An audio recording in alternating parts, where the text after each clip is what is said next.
বন্ধু আর ভাইয়ের মধ্যে পার্থক্য কি জানো? হযরত আলী রাদিয়াল্লাহু তাআলা আনহু বলেন, বন্ধু হচ্ছে হীরার মতো আর ভাই হচ্ছে সোনার মতো। প্রশ্ন করা হলো, হে আলী, ভাইকে সোনার সাথে তুলনা করলেন আর বন্ধুকে তার থেকেও দামি হীরার সাথে কেন তুলনা করলেন? আলী রাদিয়াল্লাহু তাআলা আনহু বলেন, সোনা যতবারই ভেঙে যাক না কেন তাকে গলিয়ে আবার আগের মতো করা যায়, কিন্তু হীরা যদি একবার ভেঙে যায় তাকে আর কখনো আগের মতো করা যায় না। So respect your brother and keep your friend in your heart. সম্মান করো তোমার ভাইকে আর হৃদয়ে রাখো তোমার বন্ধুকে। বন্ধু আর ভাইয়ের মধ্যে পার্থক্য কি জানো?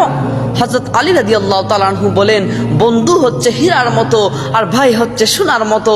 প্রশ্ন করা হলো, হে আলী, ভাইকে সোনার সাথে তুলনা করলেন আর বন্ধুকে তার থেকেও দামি হীরার সাথে কেন তুলনা করলেন?